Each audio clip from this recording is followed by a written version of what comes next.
Ah, Karishma, va presenter.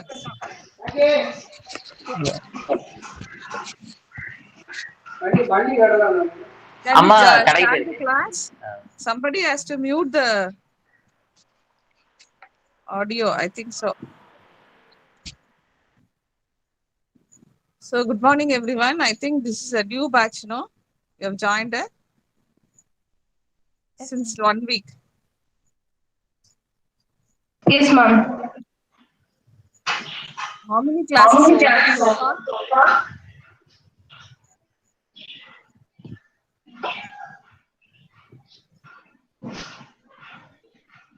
What are the classes that you got over, ma'am? Ma'am, 1 second, ma'am.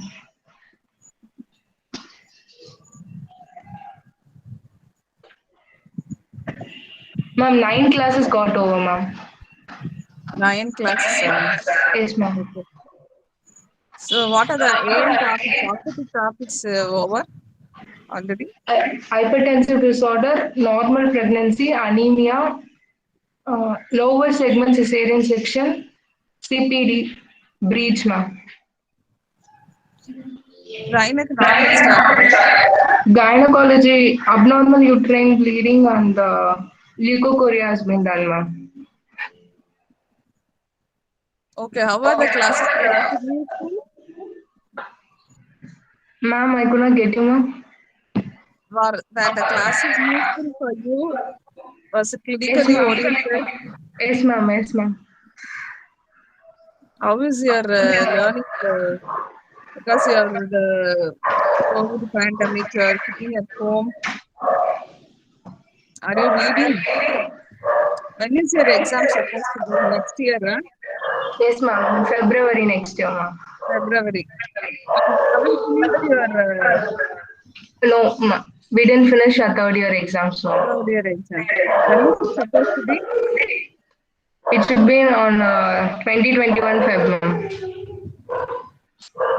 2021? February, ma'am. Supposed to be February, but now Yes, when are you ma'am. going to write it? Have they announced it? Uh, they said like after opening, 3 weeks after opening, ma'am. Okay, okay. Who is the referee for you, ma'am? This batch? Myself, ma'am. Karishma, Anita, Kartika, ma'am. Tanya. Karishma is a rep. Ma'am, Kartika, ma'am. Kartika. Oh, okay. So, Kartika is only presenting, yeah. Ma'am, no, ma'am. Karishma is presenting, ma'am. I am saying your questions you asked, ma'am. Okay, now the slide shows also Karishma is presenting. I mean, Kartika is presenting. Tamil is That is Kartika. screen sharing. I think Screen so many sharing. disturbance from Sorry, somebody ma'am. audio. Can you just look into that? Okay, presenter, you can start now. Yes, ma'am.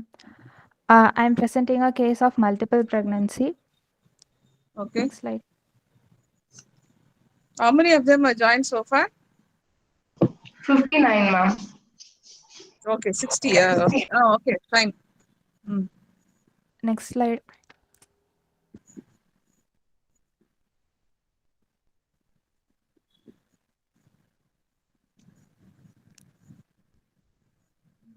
Slide.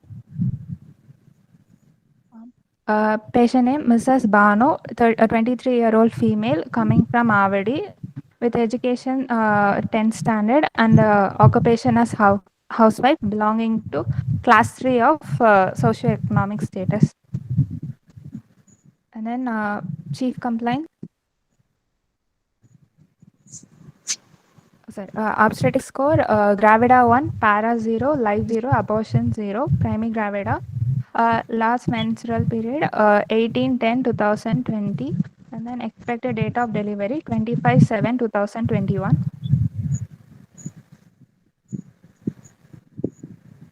Next slide. Chief complaints. The patient came with 9 months of amenorrhea for safe confinement of pregnancy.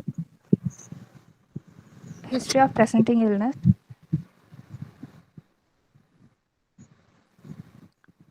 No history of abdominal pain, no history of bleeding PV, no history of swelling of legs, arms, From a face, previous and slide, abdomen. Dr. Karthika, what is the problem patient has come? You just go to the previous slide.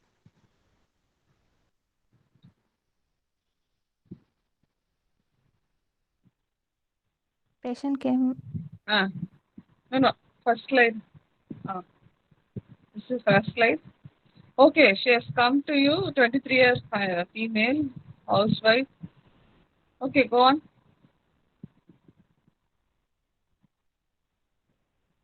Next slide. Try gravida.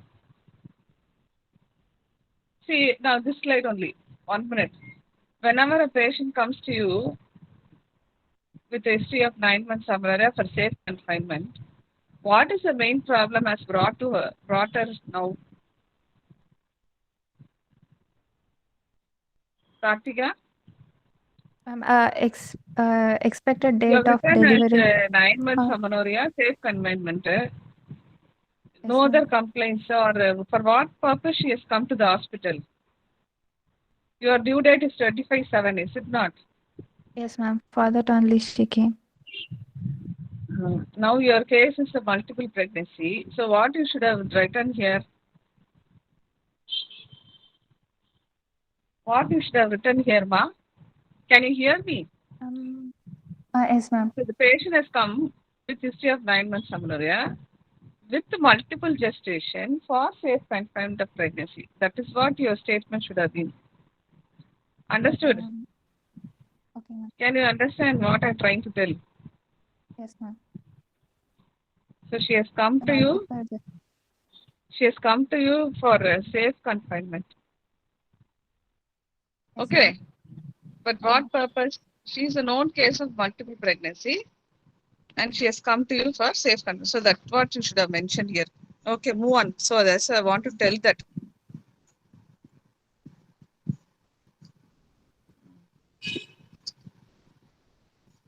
Okay. Yes, ma'am.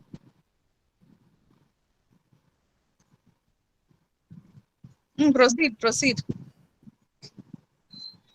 Next slide. Proceed, ma.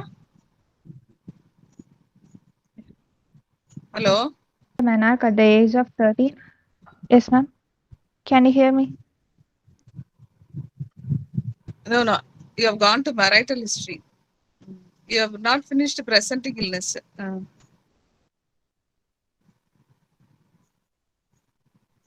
Elaborate the presenting illness, ma.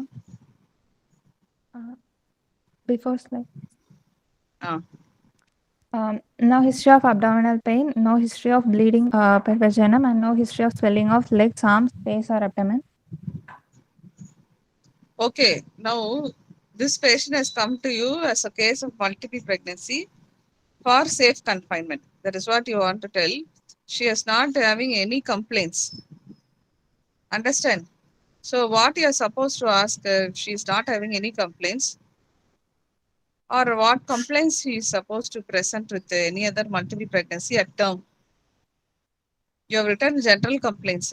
No history of pain, abdomen. Okay, patients will have a preterm pains. So you want to rule that. Second, that you have written no history of swelling of legs, face, abdomen, etc.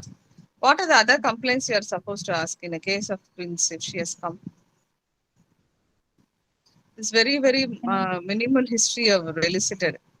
What are the other negative points you have to ask her? Pressure symptoms. Ah, Excessive So history of weight over gain. distension of abdomen.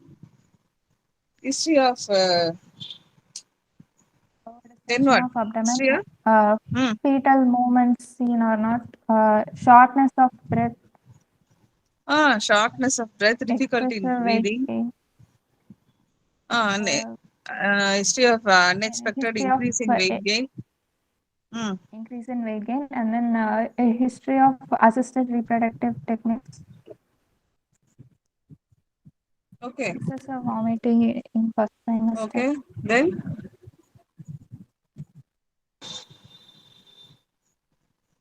so these are the complaints. History of any Pressure symptoms. What are the pressure symptoms? One is over distended abdomen, which can cause difficulty in breathing. Second thing, it can cause breathlessness. Third thing, it can cause varicose veins. It can cause piles, sometimes bleeding piles. So it can produce swelling of legs, face, abdomen, etc. Already have written. So they can prone for abdomen pain, bleeding PV, or draining PV. All these are the necessary complaints you are supposed to ask. Understood? So this is very minimal history. So try to elaborate. Okay. So next slide.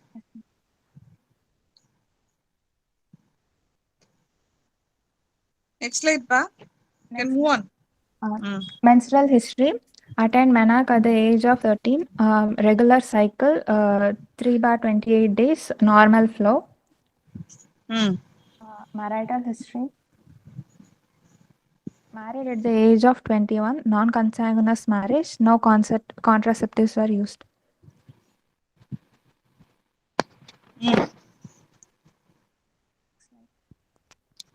So here the history is very important. Before moving on to the obstetric history, what are the things you're supposed to ask whenever a patient comes to you with a multiple pregnancy, especially in the marital history? In a marital history, is there any assisted reproductive techniques or use Yeah, of oral contraceptive pills? contraceptives, history of any oral contraceptives, and then induction of ovulation. Now, assisted reproductive techniques still later. So, any induction of ovulation, then history of any assisted reproductive techniques. How that is very important.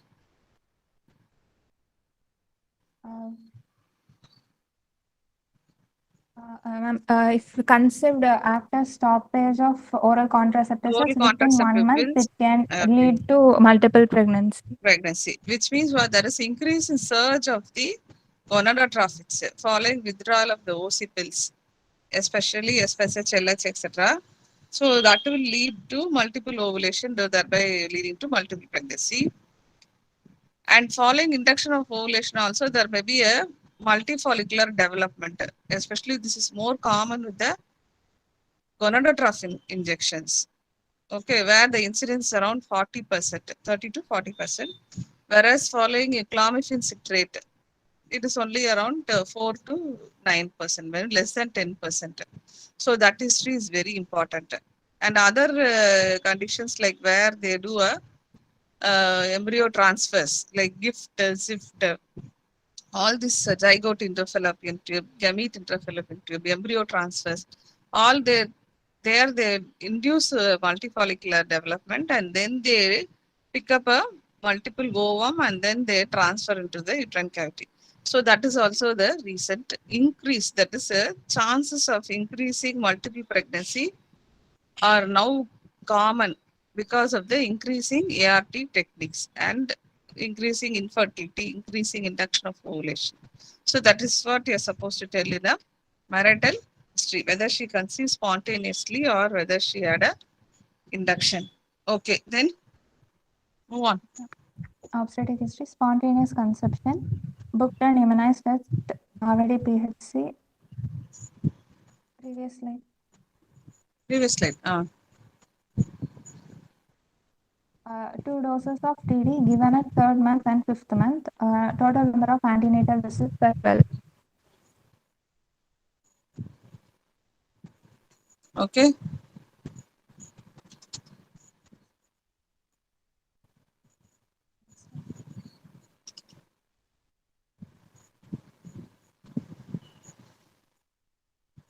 Hello.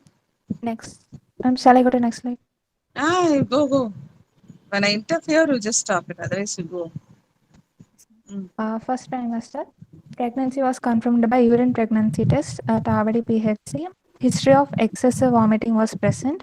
No history of fever with rashes. No history of radiation exposure. No history of drug intake. No history of spotting. Folic acid tablets were taken. Dating scan was done at 3rd month. History of fever, rashes, drug intake, spotting. So, okay, the multiple pregnancy, Okay, so first thing when I want to about this presentation of obstetric history, always try to tell, okay, your history is approximately okay, the manner which you have arranged, but still see the folic acid tablets were taken, then you have written a dating scan. So always when you are trying to present a history trimester wise, try to elicit the complaints first. Then negative history you write. Then you write the investigations taken. Finally, you write what is the treatment done. So here you have written book done immunized, your complaints you have written, no negative aspects you have written. Very good. Then finally you write the scan. Then after that you write the treatment taken. That all you have to correct in this slide. Understood? Yes, ma'am. Now, what are the complaints any patient with their multiple pregnancy will present? So there is no history of excessive vomiting, but this patient has got history of excessive vomiting you've written, which is because of the increase in the HCG levels compared to that of a, especially they can present with hyperemesis gravidarum, not just a morning sickness alone, which is because of the increase in the beta HCG level compared to that of the singleton pregnancy. Then what are the other complaints you can expect in a first trimester in a multiple pregnancy?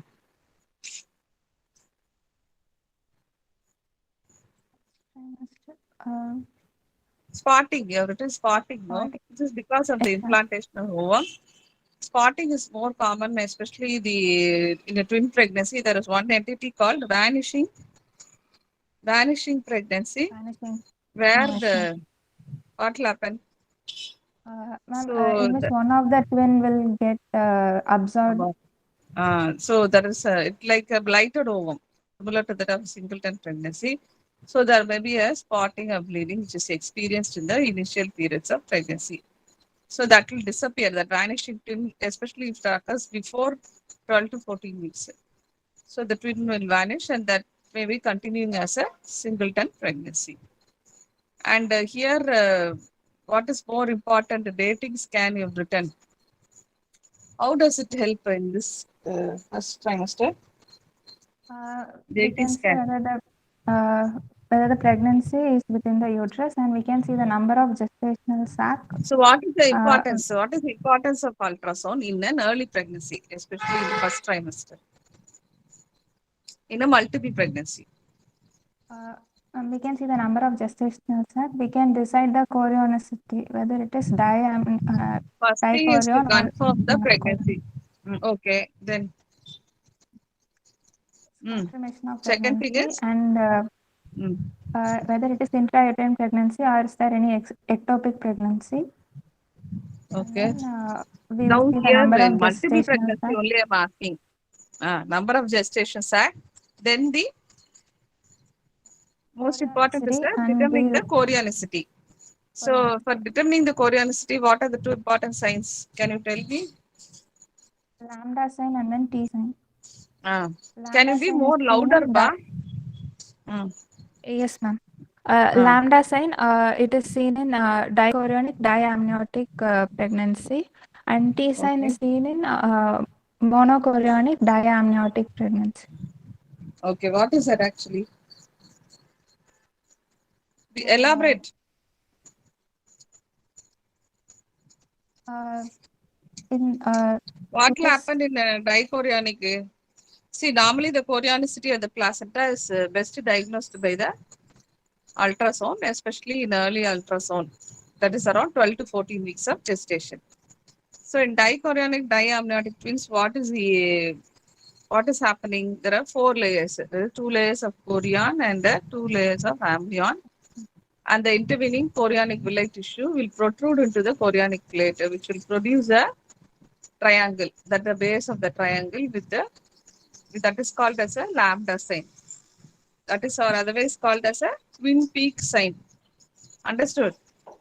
And this will be absent in a monochorionic twins, where there is only two layers. So the intervening chorionic tissue is thin. Here in the dichorionic diamniotic, it is more than 2 millimeter. Here it is only less than 2 millimeter, and the intervening chorionic tissue into the plate is very minimal. So that will produce a What? T sign. Twin peak sign. Oh, yes, ma'am. So first is called as a lambda sign or a, Twin peak sign.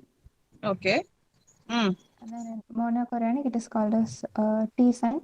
T sign. Inverted T sign. Inverted sign. Okay. So that is how the chorionicity of the twin is established using the first trimester scan. Okay. Yes, ma'am. Mm.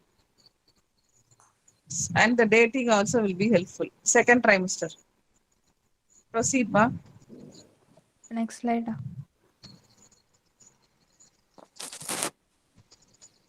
In second trimester, quickening was felt at 5th month in 20 weeks. And then no history of headache, blurring of vision or pedal edema. No history of polyuria or polydipsia. No history of bleeding PV. No history of burning micturition. And then Yeah, you should PSC have was done written at here as a ultrasound done at 5th month ultrasound and done then you 5th go month. for the iron and folic acid And calcium folic tablet. acid tablets Understood? and calcium Mm. tablets. Yes, ma'am. Okay. So what are the complaints you are expecting the second trimester? Second You have trimester, written headache, quickening blurring will, of vision, which indicates what? yes, ma'am. Preeclampsia. Preeclampsia. What is the incidence of Preeclampsia preeclampsia? Preeclampsia is more common in multiple pregnancy when More, compared with more single common. pregnancy. Incidence is 25%. Understood? Incidence of preeclampsia is 25%. So that will commonly manifest around Second week of trimester. pregnancy after 20 weeks. Why? Because placental takeover. So what is the reason here? Here is because of the multiple pregnancy, there is a abundant chorionic villi. So the trophoblastic proliferation is more. So here they are prone to develop preeclampsia. That is 25% of the multiple pregnancy will develop preeclampsia. So you ask for a luminous symptom. Second complaint is maybe they can develop anemia. So anemia is because of the increasing demand of the growing fetuses. So they can develop anemia. Third is they can develop what? Hydramnios. Hydramnios is because of what? Increased liquor. Increase renal perfusion. That will produce increased liquor. So that is why the patient can develop even a shortness of breath, over dysphagia in the second trimester. You written polyuria, polydipsia because of GDM. No? GDM. Sometimes they can go for GDM, but compared to anemia, preeclampsia, GDM can occur. Still, but not so common. Third complaint is you have written bleeding PV. So bleeding PV maybe because of the what reason?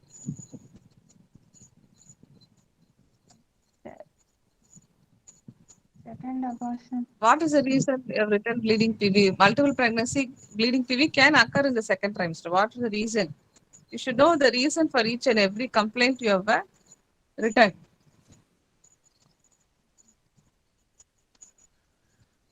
What is the reason, ma? என்னம்மா நான் class கவனிச்சிட்டு இருந்தேன் class Kartika, கவனிச்சிட்டு can you இருந்தேன் hear me? சொல்லுங்க Second abortion in case. Yes, ma'am. No, second இல்ல இல்ல trimester. Class தான் கவனிச்சிட்டு இருந்தேன் Second trimester, ma? Placenta previa. APH is due to what? See, there is a large surface area of the placenta. So large surface area of the placenta, lower implantation, low segment implantation. So there may be a bleeding PV because of the encroachment of the lower segment. Then abruptia placenta. Abruptia placenta because of the, it can occur especially during labor. So what will happen? That will be sudden decompression of the liquor following the delivery of the first twin. And second, so sudden decompression of the abdomen, that is uterus. So that because of the hydramnios, there can be detachment of the placenta. Second thing, there is a coexistence of folic acid deficiency due to preeclampsia. And all these things can produce a abruptia placenta. So the patient can present with a bleeding PV. Understood, ba? Yes, ma'am. That is the reason for bleeding period. Then other complaints you have written. Okay, move on to the third trimester. Next slide. You can proceed with the third trimester. In third trimester, fetal movements are perceived well. And then no bleeding PV, no history of pedal edema. ASG done at 7th and 9th month and was normal. Iron and folic acid tablet, calcium tablets are taken. Okay, here in third trimester or second trimester, every trimester, you are supposed to ask abdominal pain because they are prone to develop preterm labor. So, what is the incidence of preterm labor? 50%. So, 50% of the multiple pregnancy patients can develop preterm labor. So, that is the reason you are supposed to ask during the entire pregnancy, second and third trimester. So, abdominal pain, preterm labor should be asked for. Why there is preterm labor is more common in a case of twin pregnancy? Uterus is enlarged. Over distension of uterus. Over Second thing distension is of uterus. because of the hydramnia, sometimes there may be a premature rupture of membrane, so the patient can develop a preterm labor. Preterm labor. Okay. So when you are eliciting a obstetric history, you are supposed to ask or supposed to find out if the patient is having any complaints related to the complications of multiple pregnancy. So as I said earlier, it may be in the first trimester, they may be in the form of nausea, vomiting, hyperemesis, or a spotting due to vanishing twin. Second trimester, they may present with the preeclampsia, hydramnios, anemia, APH. Third trimester or preterm labor. Third trimester, they can go for mechanical distress, which is because of the over distension of the uterus. Uterus. Understood? Okay, now move on to the. So, okay, before moving on to the next history, how the ultrasound is useful in the second and third trimester? First trimester, you said for determining the diagnosis and also for determining the chorionicity and confirming the diagnosis. Okay, dating, etc., etc. In second trimester, third trimester, how is it going to be helpful? In second trimester, we'll see the number of fetuses, position, Okay, and then okay. we'll see How the position is going to be placenta. helpful in second trimester? Because again, position will be varying, not helpful in second trimester. Okay. Yes, ma'am. So, placenta, we'll look for the location of placenta, and then fetal anomalies, and case of discordant twins. Okay. So when you go on to the second trimester, the after 28 weeks, around 32 weeks, etc., you look for the growth of the fetuses. If you combine with the Doppler velocimetry, you can rule out the other conditions, rare conditions like twin-to-twin transfusion syndrome, discordancy, as well as twin reverse arterial perfusion. So all these can be elicited if you're going to see a Doppler along with the baseline ultrasonogram. This is after 32 weeks. In the third trimester, how is it is going to be helpful?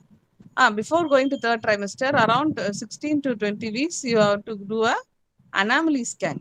So because all these twin pregnancies are prone to develop congenital anomalies, especially what are all? Anencephaly, holoprosencephaly, microcephaly, and many anomalies which will be involving the neural tube, as well as cardiac anomalies, Down syndrome. So all these will be helpful if you do an ultrasound in the second trimester beginning, 16 weeks. Then later on, you are going to do the growth scan. Finally, in the third trimester, how is it going to be helpful? Ultrasound. In the third trimester, we'll look for the fetal growth, position, live presentation of the Live. fetus. Very good. Live position presentation of the fetus, whether it's a cephalic first twin, whether it's cephalic or non-cephalic. Then Sir, breech or transverse presentation. Then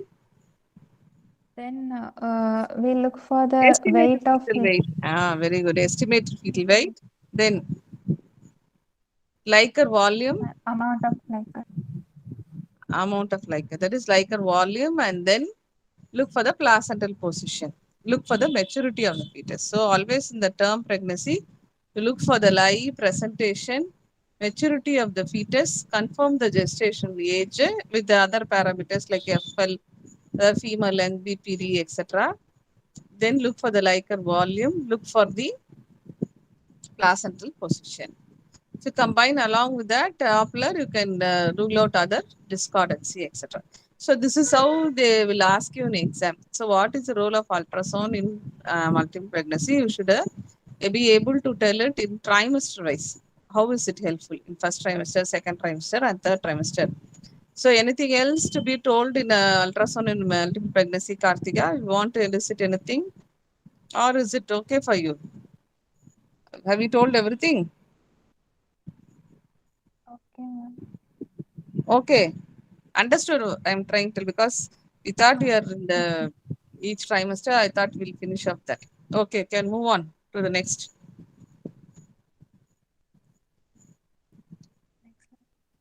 slide. Past history. No history of diabetes mellitus, hypertension, tuberculosis, epilepsy, asthma, or thyroid disease. No history of previous surgery. No history of blood transfusion. Okay. What past history are supposed to ask? Only rule out some medical disorders. Okay. Personal history. The Okay. patient consumes non-vegetarian diet. Sleep pattern is normal. Normal bowel and bladder habits. And then no adverse social habits. Okay.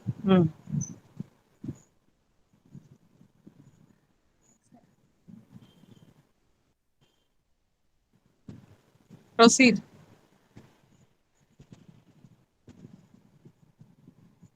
Family history.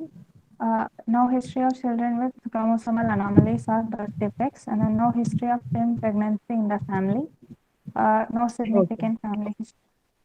Okay. Family history of feeding is very important. Okay.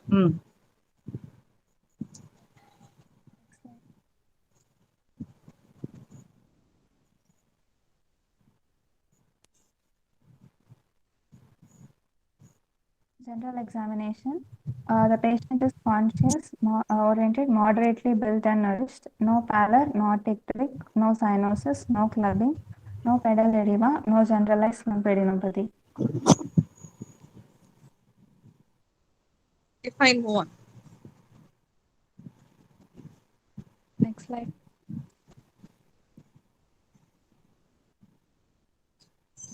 Systemic examination. CVS S1, S2 heard, no murmurs. RS, normal vesicular breath sounds heard. CNS, no focal neurological deficit. Breast, spine, and thyroid examination were normal.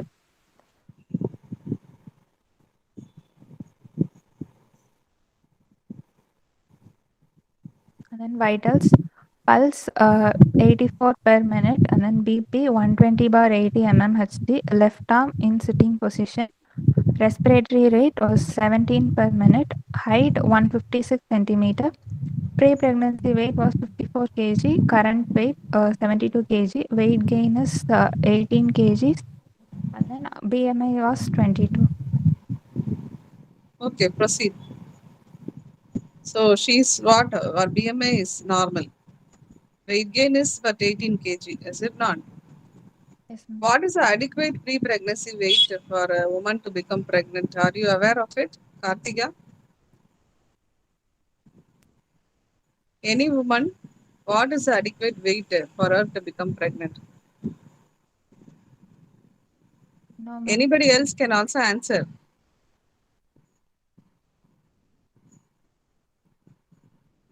No one else? 45 kg. Okay, very good. Somebody Banikavel has answered. 45 kg is the correct answer. So anybody for a pregnant woman to conceive, before conceiving, she should be at least 45 kg. Okay, you move on. And then, local examination. After obtaining consent and explaining the procedure, the patient is asked to empty the bladder. She is examined in dorsal position with thigh semiflexed and abdomen is exposed from sternum to pubic symphysis. On inspection, the uterus is longitudinally extended. Umbilicus in midline, a linea nigra and stria gravidarum were seen.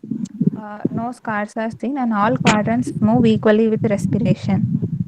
See, when you are going to present a case of a twin, a multiple gestation, especially the term, understood? So you have written longitudinally extended.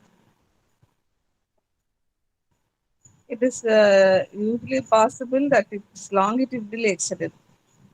It may be either transversely distended, it may be over distended. Okay. So you cannot present like a singleton pregnancy. There only it will be longitudinally enlarged.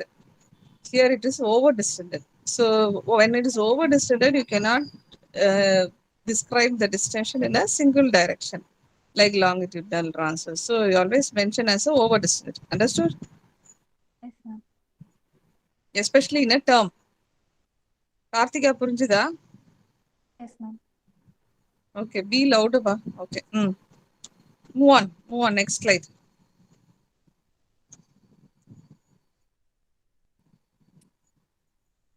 On palpation, the fundal height corresponds to 36 weeks of gestation. Flanks Here full, again, symphysis. one minute. So when you are seeing a term pregnancy, especially it's due 25/7, no? It's a term. So what will happen to the fundal height? It is over distended, which means what? It's not corresponding to the period of amenorrhea. So whenever they keep a case of teen pregnancy, especially near term, it may not correspond. It is usually distended for the period of amenorrhea. Unless it is like, for example, if they have given you a twin pregnancy at 32 weeks, it may be 36 weeks. In that case, you have to tell us this patient's uterus is over distended. Instead of 32 weeks, it is 36 weeks, not corresponding to the period of amenorrhea, which means larger for the period of amenorrhea. Here in this case, it is term, it is almost due date is nearby. So you may not be able to say, maybe if you are saying it is 36 weeks flanks full, na, maybe the growth is inadequate for that. சொல்றது புரியுதா Karthika? Yes, ma'am. So when it is a term, always the commit as over distended. That's all.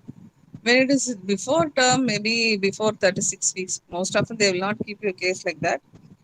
There may be difference will be there in the height of the fundus. So here you are saying the successive fundal height is corresponding to 36 centimeter, abdominal girth is also 107 centimeter, which means it is almost not over distended. That is what your findings all says. It is not over distended. It is just 36 weeks, which means fetal weight are also lesser, or the liker is lesser. Understood what I'm trying to tell? Yes, ma'am. Okay, proceed. Fundal. What would you didn't tell me about the fundal grip? Previously. Move on, previous slide.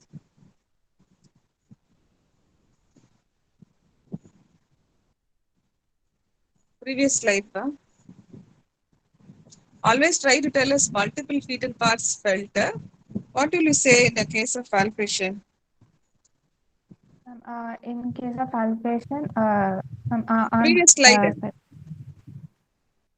Previous slide, pa.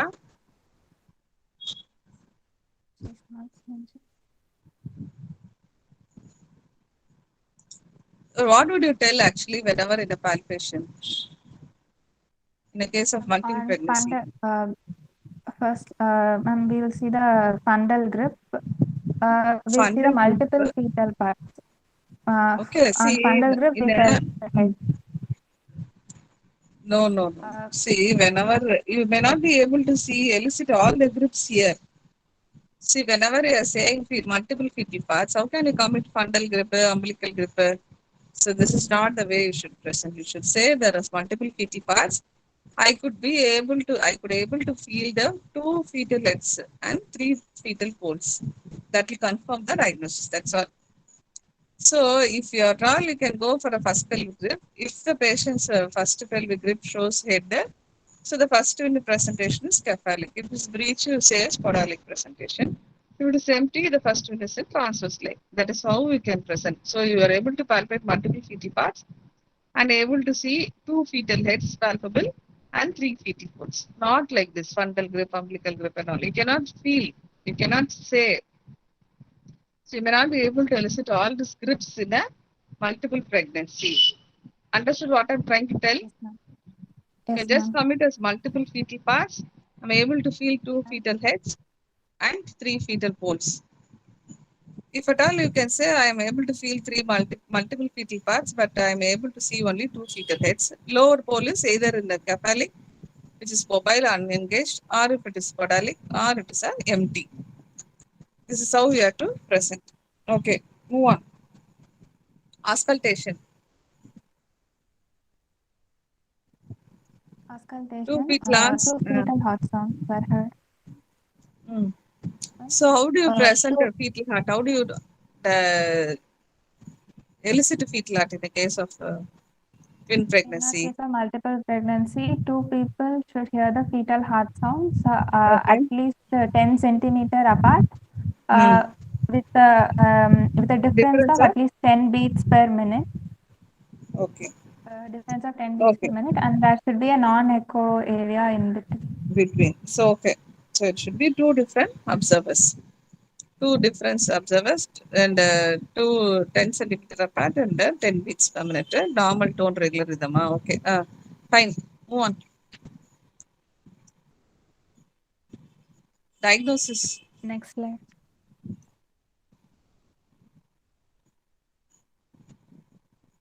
Summary. 24-year-old Primi came with 9 months of amenorrhea for safe confinement of pregnancy.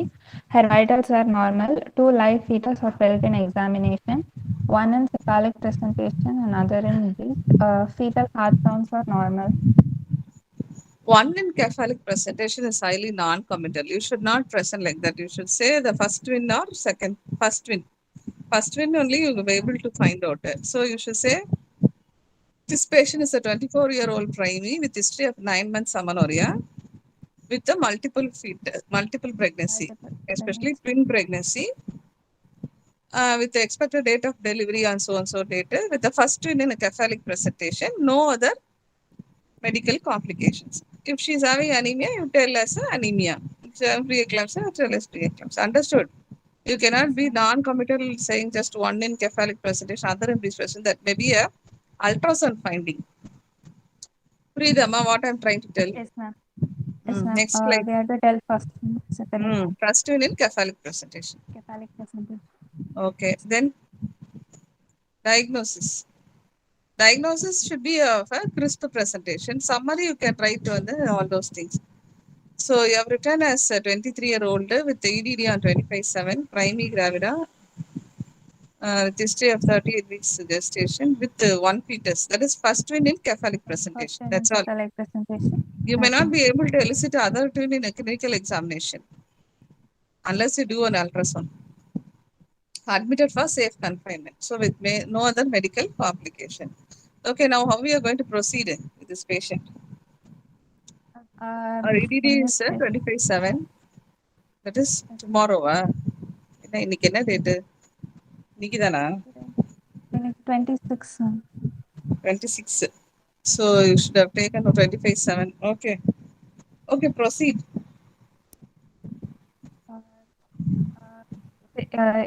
If the first one is in cephalic presentation, we can go for a normal vaginal delivery.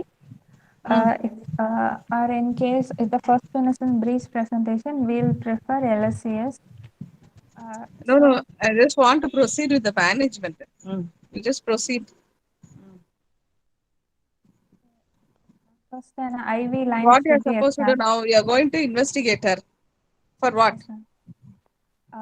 For complete blood count, we'll check for anemia, RBC levels, and then HB count. Okay. You're doing all these investigations. So you want to find out whether this patient is having any other medical complication or an obstetrical complications. Okay. Yes, ma'am. And then blood grouping, RH typing, for if there is a need for blood transfusion, and blood sugar level, urea, and then serum creatinine, urine albumin, and then urine sugar level. These are for renal function tests, and then we have to rule out gestational diabetes mellitus. Okay. Okay. Now, after doing these investigations, how we are going to manage this patient? What are you going to do now?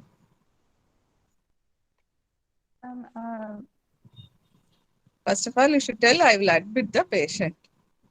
You're going to admit the patient. Then, what advice you are supposed to give?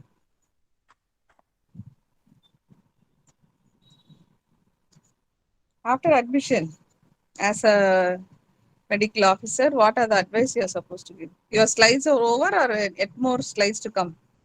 Slides over, ma'am. Okay, now tell me, after admitting, what you are supposed to do? Why we are bothered about this multiple pregnancy? What is the importance of any multiple pregnancy? The patient can go for preterm labor. So the maternal morbidity and mortality is high. Yes, ma'am. Understood? So when coming to the prognosis, here maternal morbidity as well as mortality is high. Again, for perinatal morbidity and mortality is also high because complications are more in both mother and the baby. What are the complications in the mother? As we said already, it can be during pregnancy. During pregnancy, there may be pressure symptoms like edema, varicosity, Okay. constipation, and patient will have shortness of breath. Okay, so what are the complications you are expecting in the mother? One thing is they are going for other medical disorders like preeclampsia, anemia, etc., etc. What you have discussed, that is during pregnancy. Second, during labor, என்னெல்லாம் problems வரலாம்?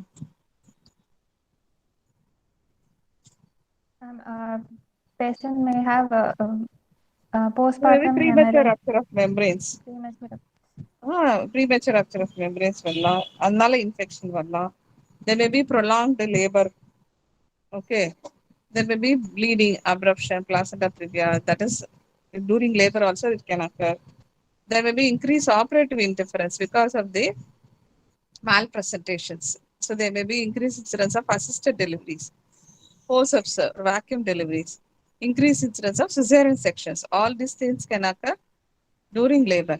In postpartum, what will the problem will occur in the mother?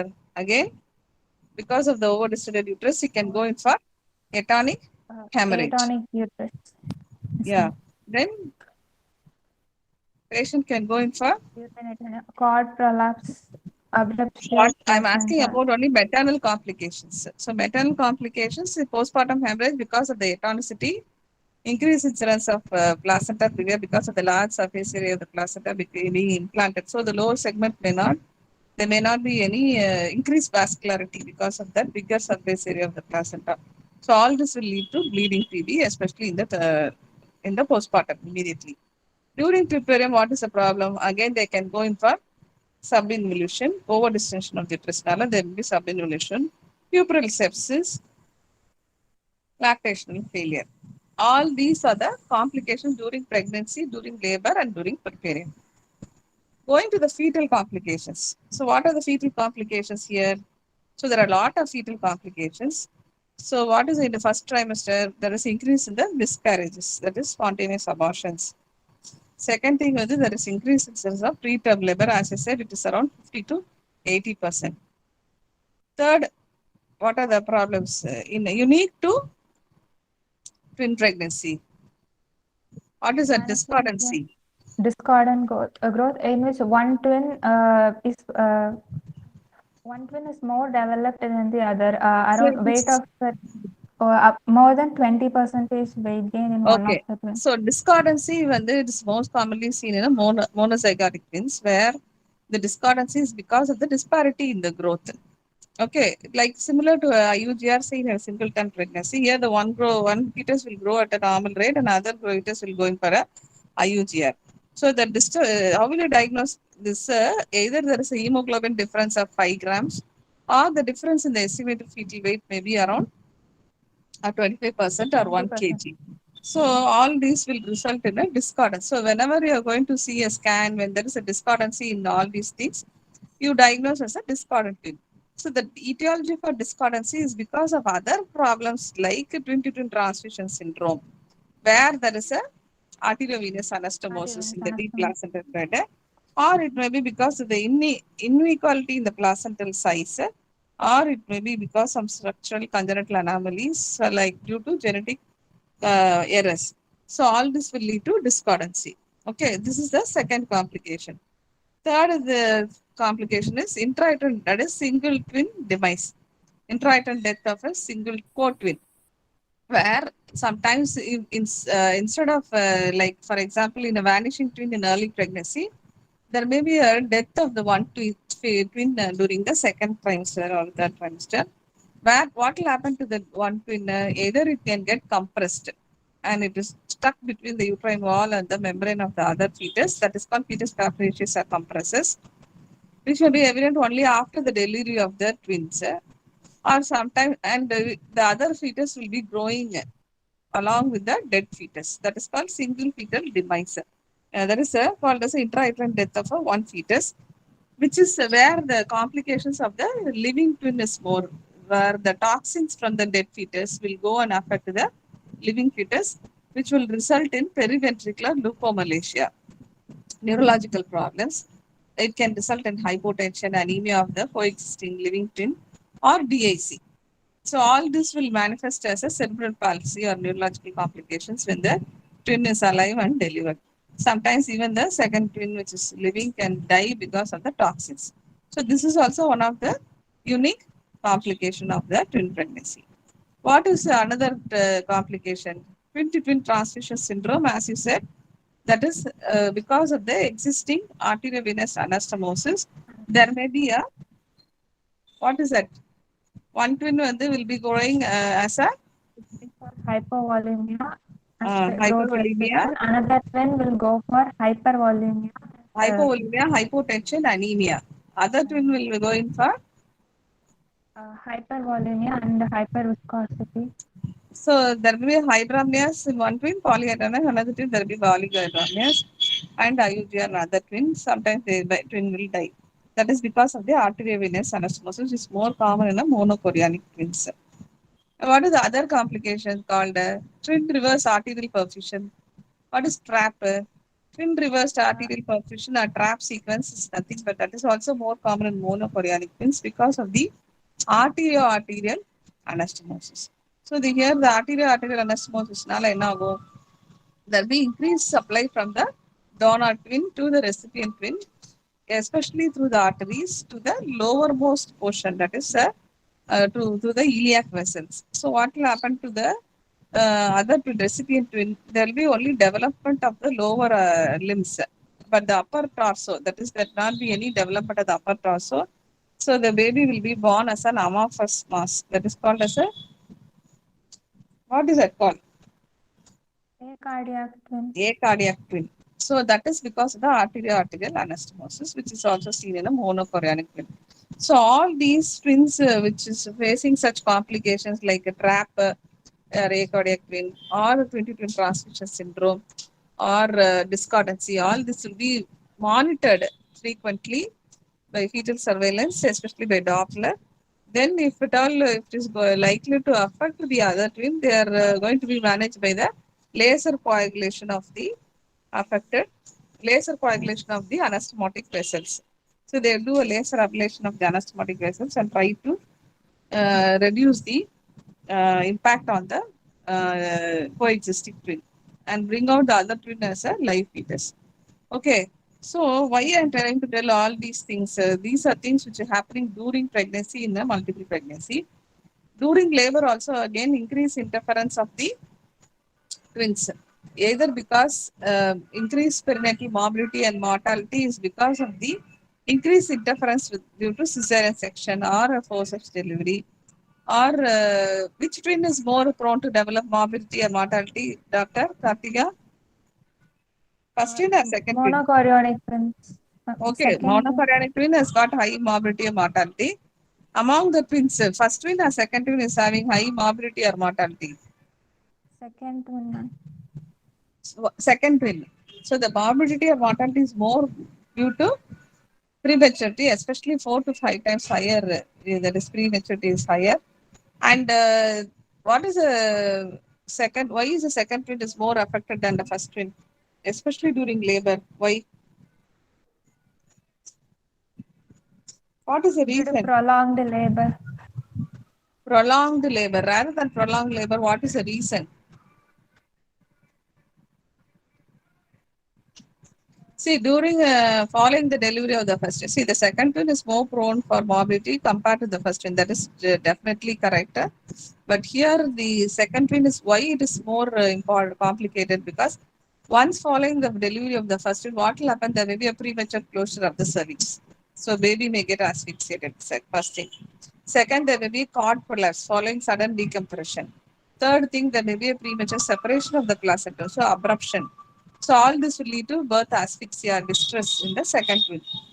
Lastly, some more and more of interference in the form of internal podalic version, IPV or external cephalic version, or forceps delivery. All these are more common in a second twin. So that is why when they say when the second twin is more at risk compared to that of the first twin. So morbidity and mortality that is 50% more than the first twin. Okay. So whenever you're observing or keeping a patient under your management in a hospital, so you are supposed to look for all these complications. That's why I discussed in a multiple pregnancy why we are worried compared to that of single pregnancy, because of fetal complications, morbidity, mortality, perinatal, as well as maternal complication, morbidity, mortality is more compared to that of a singleton pregnancy. So now when you have admitted this patient, we are supposed to look into for all these complications. So you have admitted now. What is the advice you are going to give?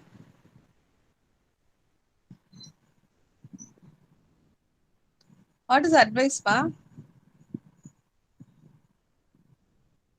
Advice. After admission, admitting her.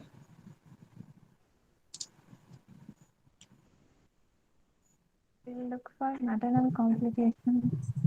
Advice என்னமா பண்ணுவ patient admit பண்ணிட்டேன். What advice you are supposed to give?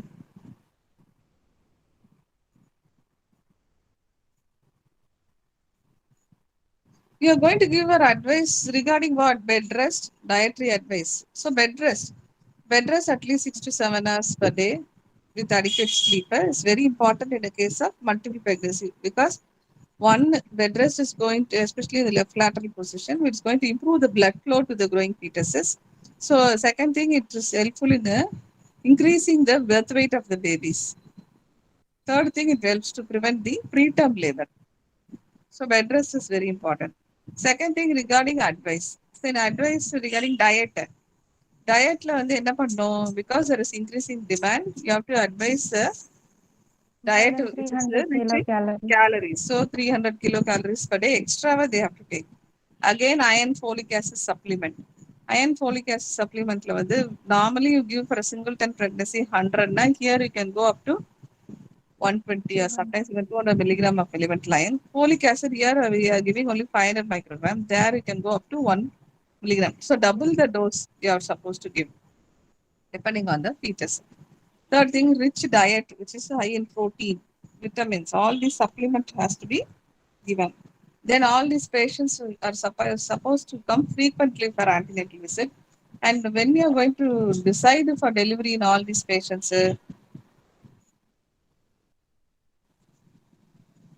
when will you admit her? When the labor comes. So depending on the gestation age and depending on the chorionicity of the twins, depending on the medical complications or obstetric complications, if you have got a, along with the multiple pregnancy. So now ideally your patient is only a priming. She's we don't know the chorionicity whether it's a dichorionic, diamniotic twins, because you have not done an ultrasonogram so far. And you know that according to the clinical examination, the first one is cephalic. So you have admitted her. You should always admit around 36 weeks to decide, because in all the twins, depending on the complications. whatever it is, all the dichorionic diamniotic twins should be delivered before 38 weeks. That is around 37 to 38 weeks, because the maturity is 2 to 3 weeks before. That is, there is an accelerated maturity in the twin pregnancy compared to the singleton pregnancy. So all these patients should be decided by 37 to 38 weeks. That is a dichorionic diamniotic twins with no other complications. Other twins like monochorionic twins will be decided by 36 weeks. And multiple order births, that is like triplets, quadruplets, all this will be decided even before 36. That is around 34 to 36 weeks. So depending on the gestation age, depending on the complication, depending on the chorionicity, depending on the number of the twins, the number of the fetuses only, you are going to decide the delivery and the admission. And so once you have admitted her, you are going to give advice regarding diet, bed rest, and as well as you are going to do a fetal surveillance. So what surveillance will you do for a twins? One thing is you are going to do an ultrasonogram. Second thing is you are going to look for the amniotic fluid volume along with the ultrasonogram. If necessary, you are going to do a Doppler velocimetry. If at all available, you are going to do a non-stress test, the fetal CTG, using a twin probe. But your patient has already reached the date. So she should have been delivered by this time. Understood? Yes, ma'am. Yes, ma'am. So you should have been delivered by 37 to 38 weeks. Here she has already crossed your dates. I don't know why this patient is still not yet delivered. This is a retrospective history, or you have taken a, Retrospective. or she has delivered. She would have delivered, ma'am. Okay. Now, when you're coming to now assuming that this patient is still one more week to deliver, or only 36 weeks, you have to decide, because being a dichorionic diamniotic twins, we'll decide around 37 to 38 weeks. She has no other complications. So you are monitoring her, keeping her under surveillance. There are no role of tocolytics or progesterone, encerclage, etc. in twin pregnancy. All this only theory. Suppose this patient is only 34 weeks, but dichorionic diamniotic twins, you are waiting till 36 weeks. What are the drugs you are supposed to give?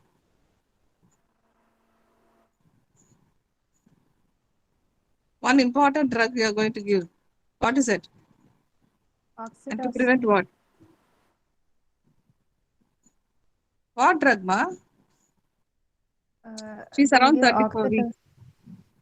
Enama? Oxytocin, ma'am. Oxytocin. என்னையா சொல்லிட்டு இருக்கேன்? See, 34 weeks yet to deliver. Any other candidate want to tell me the answer? She's 34 weeks. We are more worried about some complication which I've been frequently telling now. She has to be carried till 37 weeks. Progesterone. Progesterone has got no role. You are worried about that. Corticosteroids, Janvi, somebody has given answer. So steroids, very important. So either that is to, because already the patient is prone to develop preterm labor. Anytime she can go in for PROM, preterm labor, etc. There is no role for tocolytics or progesterone.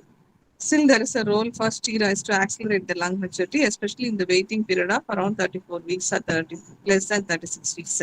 To promote the lung maturity, either you give dexamethasone or betamethasone. That is the only drug which will be helpful. Otherwise, you are prolonging the pregnancy. So now we have come to 37 weeks. Now you are planned to delivery. So what is the plan of delivery for your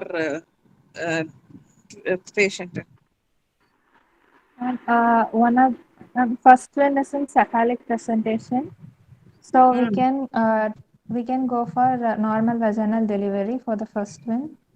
See, what I'm trying to tell is, any patient, the management will depend on, one is the chorionicity of the twins. Chorionicity. Okay. Whether it's monochorionic, monoamniotic, or dichorionic, diamniotic, whatever it is. Second thing is, depends on the associated obstetrical or medical complications. Third thing, it depends on the presentation of the fetus. Okay. So now this patient, whom and all you are going to allow for a normal delivery and whom you are going to allow for a cesarean delivery? So, The okay, now first tell one is me the indications non-cephalic. for cesarean section. Then other patients you can go for normal delivery. So, what are the indications for cesarean section The in a first multiple one is a pregnancy? non-cephalic presentation. Okay, first in a non-cephalic presentation. Okay, then And patient has some other complications like anemia and then that is not an indication for hypertension. cesarean section. No, ma, that is not an indication. Hmm. Think. In case of discordant growth. Okay, so if there is an associated complications like discordancy, twin to transmission syndrome, there may be associated complication like intrauterine death of co-twin. Understood? Yes, ma'am. Where you want to deliver the fetus without any asphyxia, there you can go for a cesarean section. First thing is first twin in non-cephalic presentation. Second is all these unique complications. Third is monoamniotic twins. In monoamniotic twins, where there is only a single amniotic sac, there may be more prone to develop cord entanglement. So the fetus will go in for distress at any time to allow for a normal labor. There you can go for a cesarean section directly. Multiple order births, that is triplets, quintuplets, quadruplets, all these things you have to go for a cesarean section. Okay. Then conjoined twins, there also you have to go for a cesarean section because we may not be able to deliver a conjoined twin vaginally because of the incidence of obstructed labor. So these are the elective indications. Apart from that, there may be other elective indications where the patient may have an additional obstetrical complication like previous cesarean. Okay, RH negative pregnancy. RH negative is also not an indication. So like previous cesarean, previous hysterectomy, BOH, elderly pregnancy, long period of pregnancy, infertility, treated, precious baby. Preeclampsia as such is not an indication. There may be other condition where the BP is uncontrolled. So all these are other obstetrical complications. All these are obstetrical complications where there may be an indication for a twin pregnancy. Finally, what are the emergency indications for cesarean section in a second of twin? The first In twin has been secondary, delivered. yes, ma'am. If the second twin is in breech or in transverse presentation, and if the See, second that twin is is comparatively larger than first okay. twin, Hmm. So comparatively failure larger at than the attempts. See, all second twin are not transfers or breach. You are going to take care of the cesarean section. One, as usual, as you said, it may be because it is a larger twin to deliver vaginally. There may be CPD or epidural disproportion. You suspect. Second thing is sometimes failed attempts of internal podalic version or ECV. In all these non-cephalic presentations of a second twin, you can go for a cesarean section. Third thing is when there is a cord prolapse of the second twin, you can go for a cesarean section. Fourth thing, there may be a sometimes abruptio placenta, bleeding, abdominally, there may be a sudden decompression, so bleeding, so fetal distress. There you can go for a second twin emergency cesarean section. Lastly, there may be a premature closure of the cervix following the delivery of the first twin. Sometimes the cervix may close where you will not be able to manipulate or dilate. In that case also, sometimes we land up in a cesarean section. All these are other indications for emergency cesarean section. So now we understood, Kartika. So these are the indications for cesarean section. Other than this indications, all other patients can go in for a normal vaginal delivery. So now your patient will fit into which category? She is a dichorionic diamniotic twins, first twin in cephalic presentation. No other obstetrical or medical complication, assuming it. Now she is in a 37 weeks. You have decided for a normal vaginal delivery. Punjidama. yes, ma'am. So now what is your management during labor? That is the question asked in your exam. We'll start an Your IV patient line. is going to be shifted to labor ward. Before that, what Labor. you are supposed to do? First thing, you are going to get an informed consent from the patient. So regarding the morbidity or mortality of the both babies as well as for the mother. So anytime they can go in for complications. So that you have to discuss. Second thing, what arrangements you have to make?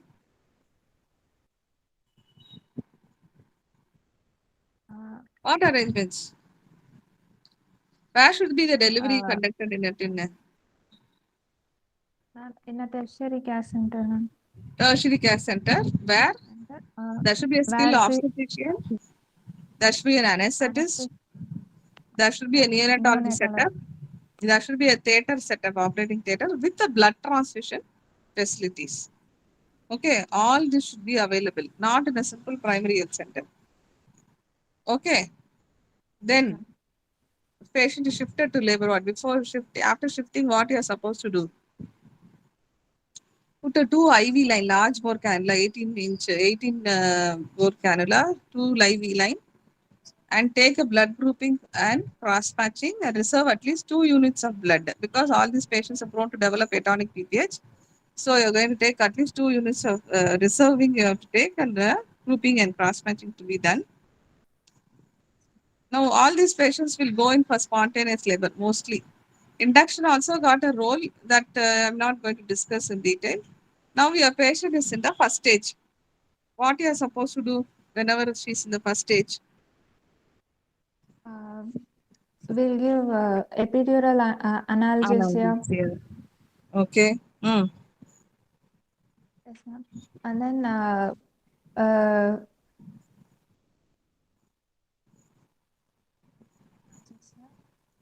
சொல்லுமா. So 2 IV lines சொல்லியாச்சோ. Antibiotics if necessary we can give. There is a PROM. Okay, otherwise no need. And keep the line pattern, grouping cross matching. Watch for the contractions as well as for the fetal heart monitoring, continuous fetal heart monitoring using a continuous CTG if available using a twin probe. Otherwise, you can just use a Doppler fetoscope or other fetoscope. Then patient is gone into labor, full dilatation, first tune in cephalic. Yes, you're going to conduct a delivery. So don't start an oxytocin infusion before delivery of the first twin. Very rarely only we start. Okay, or after delivery of the first twin. Okay, one first twin is now full dilatation. She is delivered. The first twin cephalic presentation. Now what you are supposed to do after delivery of the first twin? Let to clamp the cord at both ends, and then we have to palpate the abdomen and confirm the presentation of the other twin. Okay, first thing I will tell you what mistakes you will do after the delivery of the twin. One thing you will try to give methergine. That you should avoid. Okay, I was telling about oxytocin infusion. Always don't try to give in the twin pregnancy, especially when both the twins are undelivered. It's very minimal role. But after the delivery of the first twin, we can give oxytocin infusion because patient doesn't go into labor. You can accelerate the delivery of the second twin. That you can give. But always try to avoid the methergine because haphazardly sometimes the people will have a tendency to give methergine. So you should avoid giving methergine after delivery of the first twin, still having a second twin inside. So these are the mistakes commonly done. So you should avoid all this. So after delivery of the first twin, you have to clamp, cut, ligate the cord and label the twin as a twin 1. Understood? That's thing you should supposed to do. And take the baby to the newborn corner. So the second twin now is inside. You are supposed to palpate the abdomen as well as do a PVPA examination. So abdominal palpation will look for the presentation and lie of the fetus, whether it's cephalic or non-cephalic, and the fetal heart. And watch for the contractions. And do a PV examination, find out the cervical dilatation effacement and station of the presenting part. This is what you are supposed to do after the delivery of the first one. If contractions are adequate, you can proceed. Otherwise, you can accelerate the contractions using an oxytocin infusion or what methogen. After oxytocin infusion, if the contractions well adequate, if the second twin is a cephalic presentation, you can go in for the vaginal delivery. Safe, good. Okay. Now, if the second twin is non-cephalic, either you have diagnosed before or it's been undiagnosed, how will you proceed? We'll try to do external cephalic version. Okay, you tell like this. If it is a breach, what will you do? If it is a transverse leg, what will you do? If it is a breach, membrane is intact, you can go for a ECV Normal and delivery. convert to a Patient. cephalic and do a Cephalic vaginal version. delivery. Okay. If it is a, if you're not able to do a external cephalic version, still it's a breach, you can go for an assisted vaginal delivery, assisted breech delivery, or if the membranes are ruptured, very small baby, you can go for a breech extraction under the anesthesia. These are three things you are supposed to do if it is a breach. Say either you are doing a ECV, converting to a cephalic, do a vaginal delivery, or you do a breech extraction under anesthesia, or you go for an assisted vaginal breech delivery. Purinjidama? Yes, ma'am. Understood? Yes, ma'am. Understood. Now if it is a transverse leg, second twin, what will happen? We can do external cephalic version or internal Podalic podalic version. So it's an external cephalic version, you are doing and converting into a cephalic presentation, then delivering a vaginal delivery, vaginal delivery. If not possible, membranes are intact, if the membranes have ruptured. So if the membranes have ruptured, you can go for an internal podalic version. So this is the only place where in modern obstetrics, you are doing internal podalic version. That is a second twin in a transverse leg, where you are doing internal podalic version, and in the theatre under anesthesia, patient should be shifted to the theatre under anesthesia, do an internal podalic version after the membranes have ruptured, convert it to a breech presentation, and then deliver it by breech extraction. This is what you are going to do in a transverse leg. If all these have failed, then you go for a cesarean section in the second twin. Okay. So now after delivering the second twin, how will you what will you manage? Again, you have clamp cut, ligate the cord, label it as a twin 2. Don't forget to label it as twin 2. Examine the placenta following Amstel, that is third active management of third stage of labor, strictly should be followed because atonic BPH is common. Then you examine the placenta for a 2 layers, either 2 amnion and or 4 layers. Look for the 2 chorion or 2 amnion, which will tell you the zygosity or the chorionicity of the twins.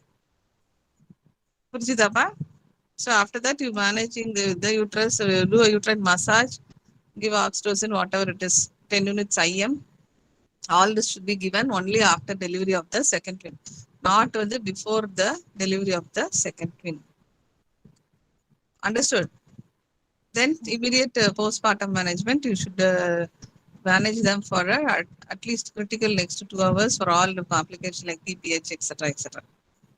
Babies, all these babies are more prone for admissions, NICU admissions, especially due to respiratory distress or prematurity, low birth weight, IUGR, or other complications like whatever we have discussed in twins like discordancy, etc., etc.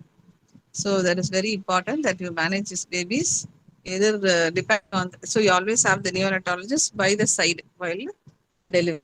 So this is the management of twins during labor. Anything else you want to add on this, Kartika?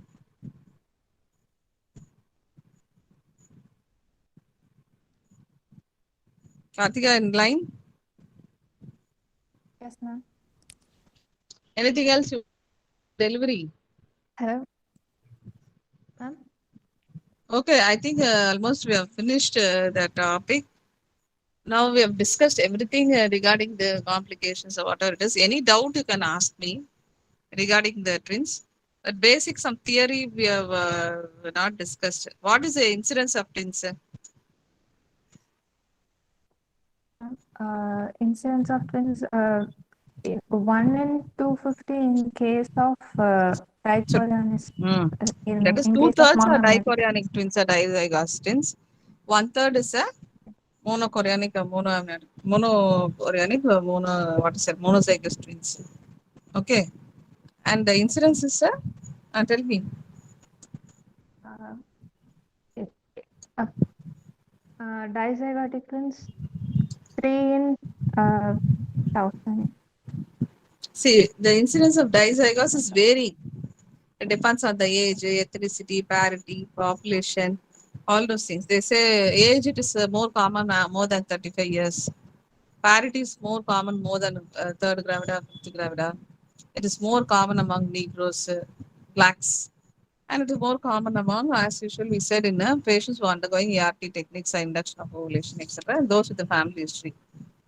So it keeps on varying. Here in monozygotic, it's 1 in 250. That is constant.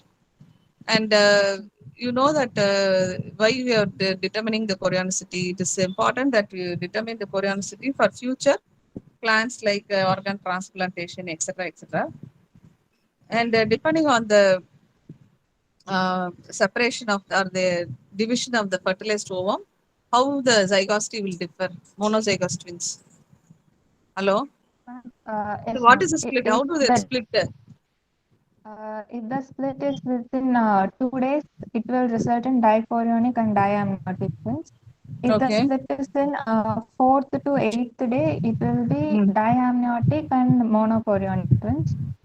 Okay. If it is more than 8 to 13 day, 14. it will be It is monochorionic.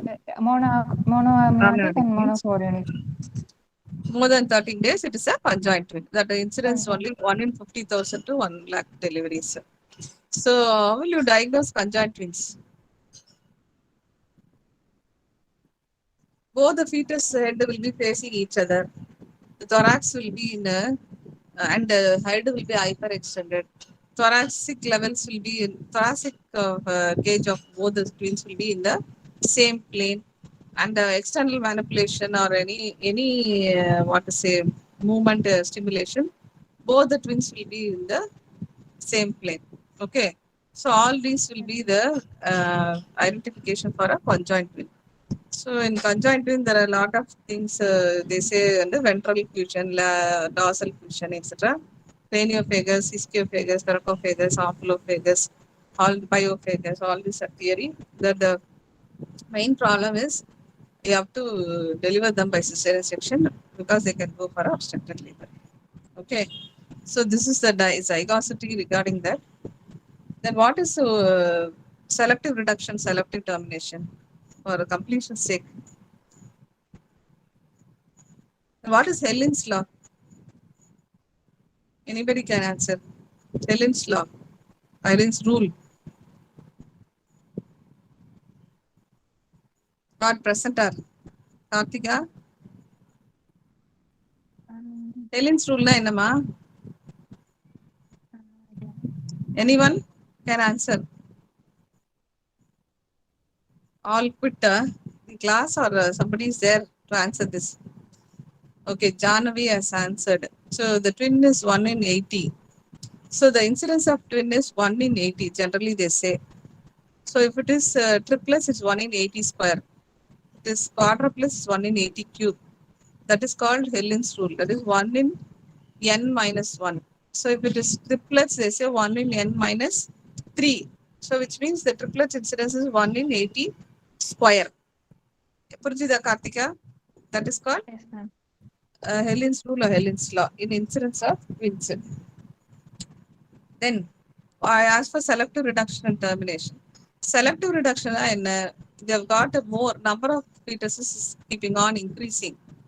Okay, so selective reduction, when the number of fetuses are increasing, you are trying to reduce the number of fetuses to improve the prognosis and survival of the existing fetus. For example, if they have done an embryo transfer, they have got triplets, you are reducing to twins. So that is called selective reduction. All these cases, they inject intracardiac or intrathoracic potassium chloride. Okay. Selective termination is When you found out that there is one fetus is fine and other fetus is having some congenital anomalies, you go into termination. That is an abnormal fetus. That is called selective termination. All these are done around the first trimester, 11 to 14 weeks or 12 to 14 weeks. They are injecting KCL. புரிஞ்சுதாமா? That is called selective Yes, ma'am. fetal reduction or selective termination. Okay, I think I'll close the topic. If any doubts, anyone can answer. If anything I've left out, I think we can finish and close it. Any doubts, Va? So very important is I will ask you about the complications of unique complications of twins. They'll ask you about management of twins during labor. This will be kept on asking in both viva voice as well as in the theory. So you should be very aware of all these things. Any doubt? Karthika, no doubt. No, ma'am. Very clear.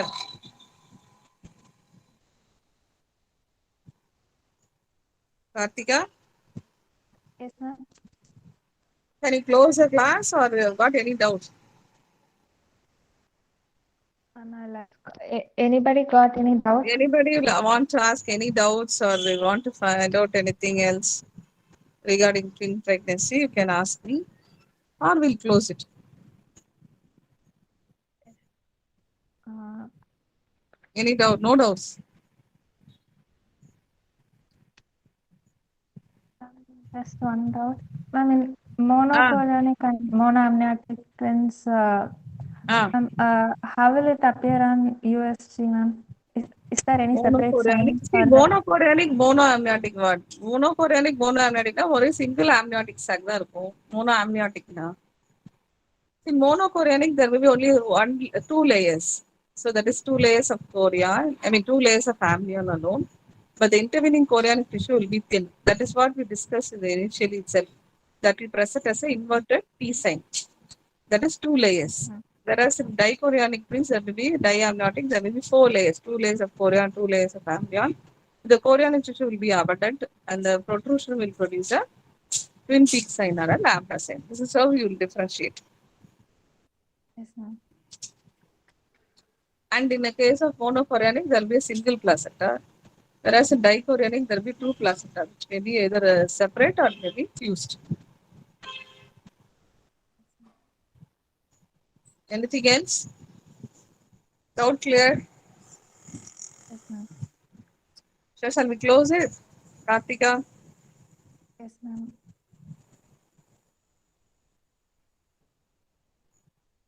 Doubts illana, whether you are having lot of doubts, if you are not asking, or you are very clear. Either one of these. Okay, va? Ennama, Karthika? Okay, ma'am. Okay, ma'am. va. Thank you. Ennama? Thank you, ma'am. Yes, ma'am, we can close. Anyone? Somebody? I think somebody was asking. No. Okay, I'll close, va. There is no doubt. Thank you. Thank you. Thank you, ma'am. Thank you.